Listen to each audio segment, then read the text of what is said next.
We're still kind of getting to know each other, and it's really important that, and this is kind of like, again, the foundation of this whole deal is to meet people. It's not to walk into this room and be anonymous, which sometimes I do. Like, I'll go to the gym and I'll be like, I hope nobody sees me. I just want to get on this machine and nobody talk to me. I'm just plugging in my earphones and I don't want to talk to anybody. There's separate time for that. This is one time a week, so don't plug in and be on your phone. Like, this is the time to put the phone away and actually talk to people who are around you. So I'm hoping that you're doing that. And if you haven't yet, your goal for this morning is to meet somebody that you haven't met before. Ready? Game on. That's a challenge. Okay, so the other thing I wanted to notice, if you're not on Facebook, I had sent out a Facebook message about the shirts that we got. We have a limited supply right now, but we will order more. And for those of you who are not necessarily into it, a couple of you had said to me, like, okay, this looks like my son's T-ball shirt. And I'm not about to wear that. And I'm like, that's totally cool. You do not, if this is not, you want to rock this style, that's okay. We're going to get regular shirts as well, but they'll be unisex. We're trying to keep the price as low as possible. And this was the cheapest shirt. And I think it's cute. Like, I'm going to rock it. So on the back it says triple threat. Because, you know, you are fun, fabulous, and fierce. So we have a few different sizes. I brought 10 with me today. The price on these shirts are $25. The proceeds go to Mara Solomon's Fund, and that's the Mount Diablo Mothers Club mother who is battling leukemia right now. So we're really trying to leverage this challenge and the women's support to lend her some support. So they're $25. If you would like to purchase one today, let me know at the end of the class. And without further ado, we'll go ahead and hand it over to Raw Chef Steph, who is super fabulous. By the way, she made the trip from Tahoe. She actually works in Tahoe right now, so I'm really super excited that she made a special trip to be here to do a demonstration and kind of word you up on some raw food stuff. So go on with your best self. Thank you. Super glad to be here today. Again, my name's Stephanie, so you met someone already. So That's not included. Super excited to be here today to share with you and talk about my favorite subject, which is food. And especially healthy food that tastes delicious. I'm going to tell you a little bit about myself, and then we'll go into what is raw food, what is it, why anyone would want to eat it, and then where you can find it, and then how to make it taste delicious. And we're going to make a fun recipe today, and we have plenty of samples for you. Come on in. So a little bit about me. I've been playing around with raw foods for about 5 years now. And it all started because I was tired. Oh, thank you. Yeah, tired of feeling sick and tired, pretty much. So I went and got a food allergy test, and it was like, oh, you're allergic to gluten and dairy. And I said, oh no, what am I going to eat now? And to me, I should say that okay, so I always had trouble cooking, right? I never was a cook growing up. I burnt everything, and my parents told me about raw food because there's no gluten and dairy in that.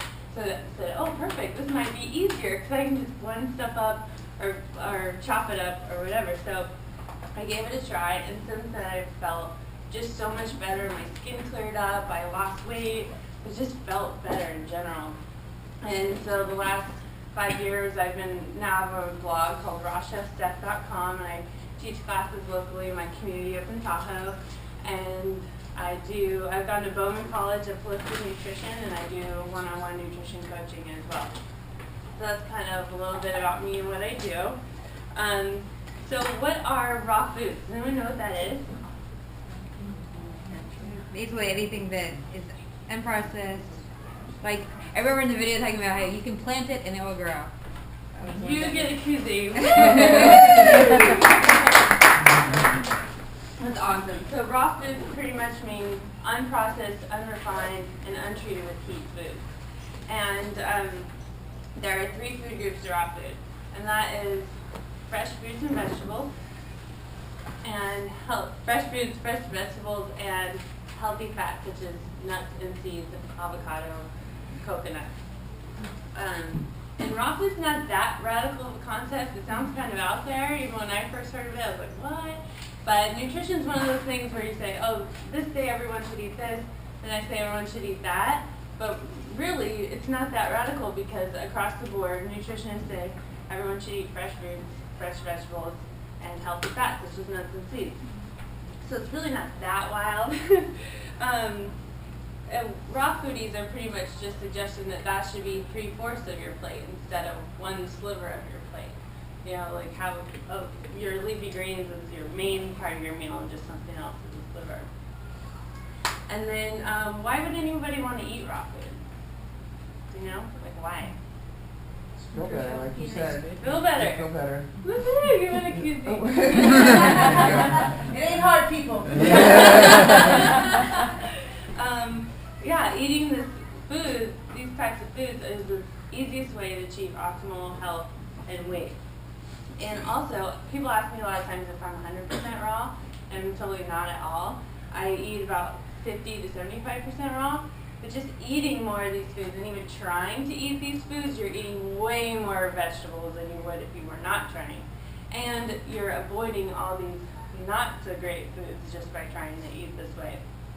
You're avoiding bad carbs like white flour and white sugar, and bad fats like trans fat and saturated fat. So just trying to eat more raw fruits and veggies into your diet, you're just eating better in general. And when we eat this way, we're getting more vitamins, minerals, phytonutrients, fiber, and enzymes. And that is just really important for optimal health, well-being, all in general. And enzymes is kind of a buzzword for raw food. And we actually have enzymes in our diet and our digestive system, and it helps us break down the food. But when we're eating fresh enzymes, our digestive system doesn't have as much work to do because we're getting those enzymes in our diet. And 90% of our immunity is in our digestive system, so if we're easy on our digestive system, then the healthier we're going to be. Okay, awesome. And where do you find raw food? You don't know, besides planting seeds in the garden and watching it grow. That's a good way to do it. Grocery store. Farmers market. Our sponsor today, Fresh and Easy and Whole Foods. We got our nuts from them. You can also go to farmers market. So our local market, our farmers market, which is my favorite because you can give your money directly to the farmer and they give you the produce. It's a great deal.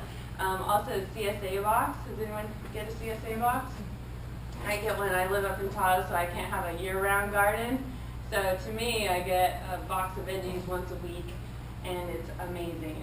CSA is community shared agriculture, and it's just the best thing. It's like $30 a month for mine, and I have so much food, or $30 a week. I have so much food I'm giving it, asking people who needs eggplants and tomatoes this week. And anything you can't find at your market, your local market, you can get online. So if you're looking for different superfoods like goji berries or anything like that, you can get it online. Awesome. Any questions?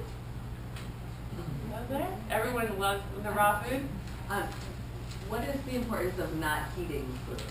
That's a good question. So the why we want to not heat it over a certain degree, considered raw if it's 118 to 125 in heat, and that is to keep the enzymes alive. So the enzymes start dying off after a certain degree. So that's why a lot of people who make dehydrated snacks put it on like 125 and make something instead of baking it. You still get a lot of nutrients when you bake things or cook things or heat things, but when you don't heat it to a certain degree, it's just you're getting all those natural enzymes in your body and that life force in your body. And oftentimes we cook things too much. I love cooking things, but sometimes we can just overdo it and you don't want to damage the fats. If you're using olive oil or a certain oil to cook, you damage the oil or it becomes damaged after a certain degree. So that's why raw, you don't have to worry about that. Good question. Any other questions? Actually, I have a question about olive oil now that you said that. Okay. I've read where you shouldn't cook with olive oil. You should just marinate in dressings because it releases free radicals or something if it's over a certain temperature. Is that true? That is true, and that's what I'm saying, that certain fats get damaged easier, and olive oil is just a sensitive oil, so it can, like if you use coconut oil, it's a little bit better, or using butter is a little bit better. It doesn't, or canola oil. Not that I recommend go use canola oil instead of olive oil, but if you're cooking things at a high temperature, that oil doesn't get damaged as easy. Yeah. Good question. Any other questions? Okay, so I'm going to start making our little recipe today. I have recipes if anybody wants one. Does everybody want one? Yeah. Okay, I'll just pass this. You take one and pass it along.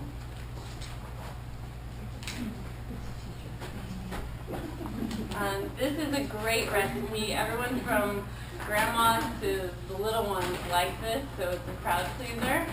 And you can't make healthy food if no one's going to eat it, right? That's no fun. So we want things that people like to eat. So all you need for this recipe is a food processor. And first, we have our almonds. I'm going to put 1/2 cup of almonds into our food processor. And we're making like the coating of the cookie, and then we're going to make the main cookie, put it all together, and we'll just eat them. So I'm actually going to turn this puppy around so I can use it better. Okay, so this is nice and loud, so hold on for a minute.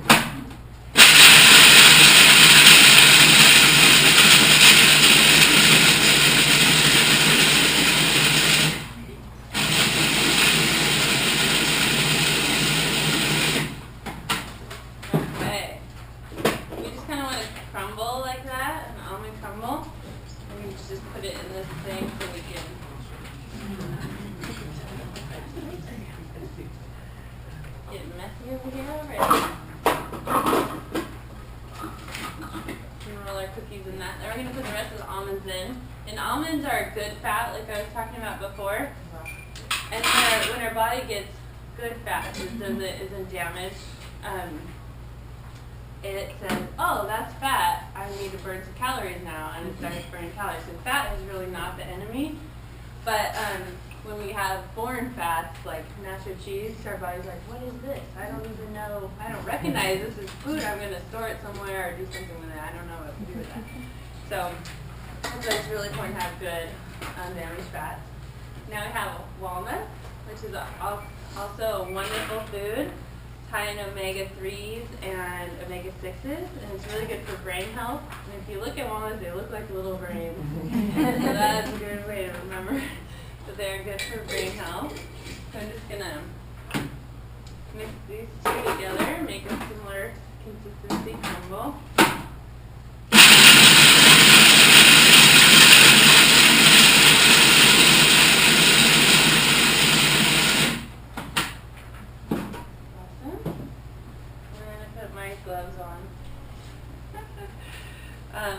Next, we're going to play with the dates. And I was trying to think of a good date joke before I came in today.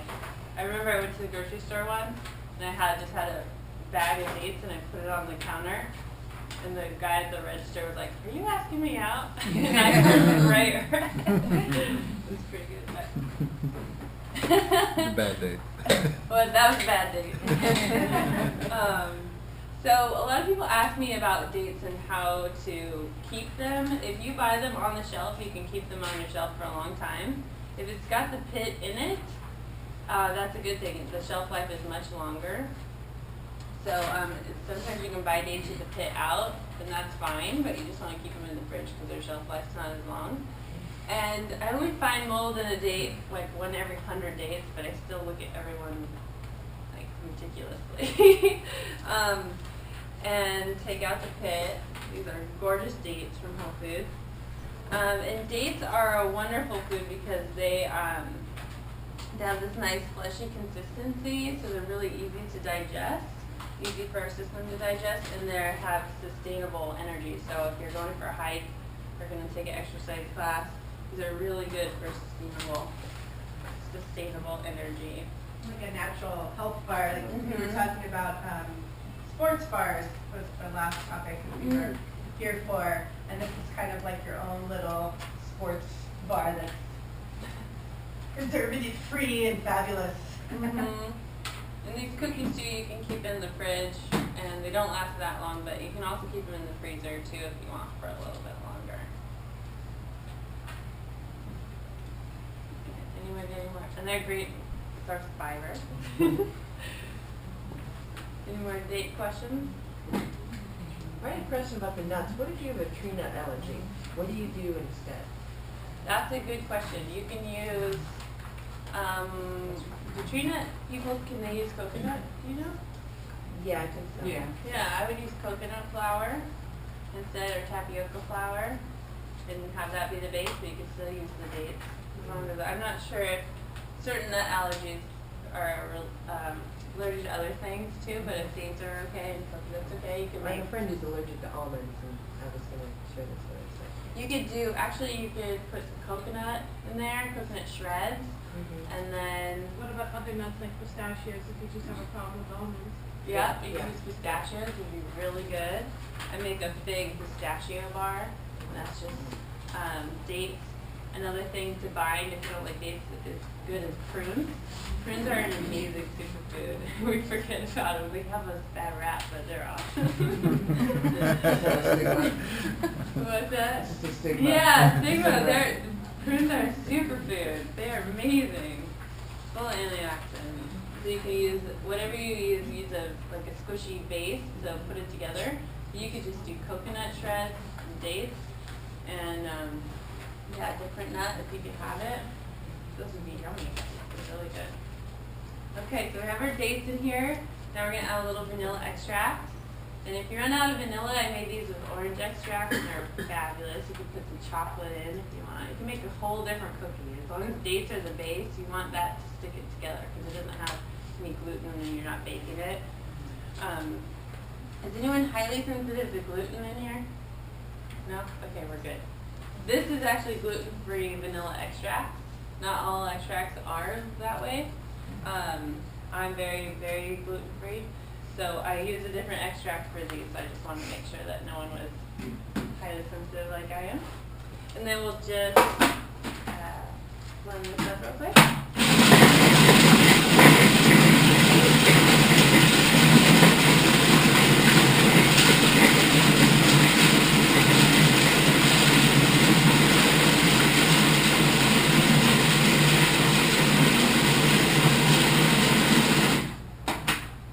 Actually, looks a little dry. I'm going to add another couple dates.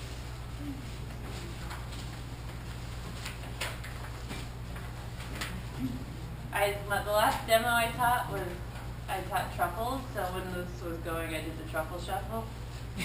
So I wanted to start dancing just now. But, hey, assistant, can you open this for me, Rob? We can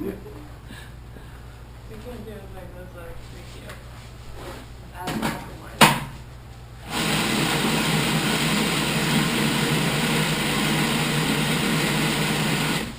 Very lovely, assistant Rob. And multiple brother. He's a ninja. Yeah. Just add a couple more. You kind of want a little bit of a sticky consistency with this.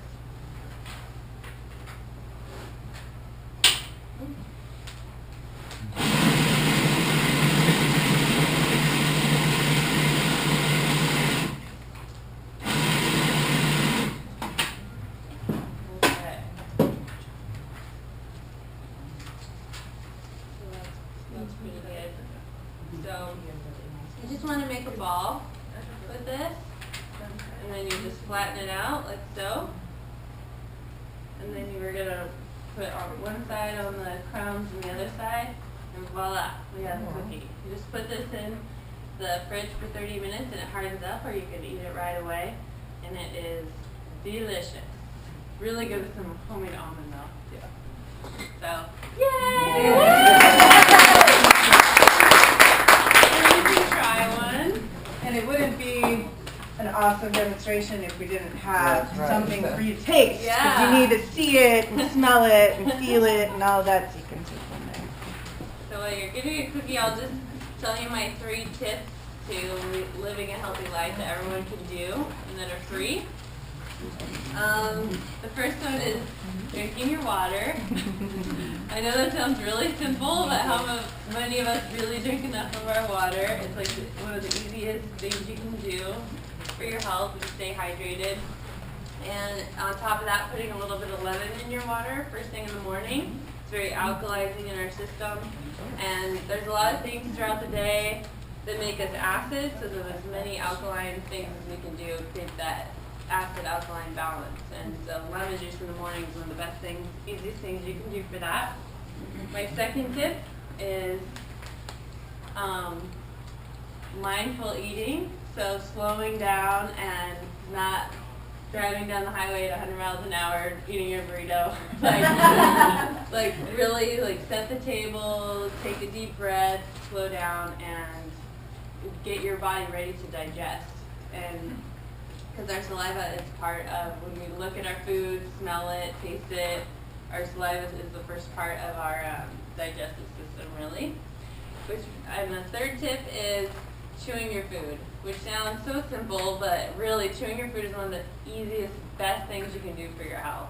Sounds crazy, but if you think about going from one end to the other, there's a lot of work that your body needs to do in order to do that. So chewing our food, we have teeth for a reason to break that down and make it easier on our bodies. So that's when like you're shoveling food in your mouth and you're going somewhere and then you're like, oh, I need something to drink. That's probably because you didn't chew your food. I know that happens to me and something gets stuck like right here. Totally. Actually slowing down and chewing that. So again, it sounds like so simple, but it's crap that we don't do. Like we don't make, as you're doing it right now, this is a great time to practice that. Slowly chew. I mean, ridiculously slow in the chew and the tasting and swallowing it. Awesome. So that's all. Yay. But did you like the cookies? Yeah. Really good. Cool. Yeah, it's like your own little like energy bar, Yeah. your little Clif bar. You can even have 2. Yeah. So we made extra. I'm actually gonna leave some for the help there. The wonderful ninja help. Awesome. Ta-da! Awesome. Well, thank you so much.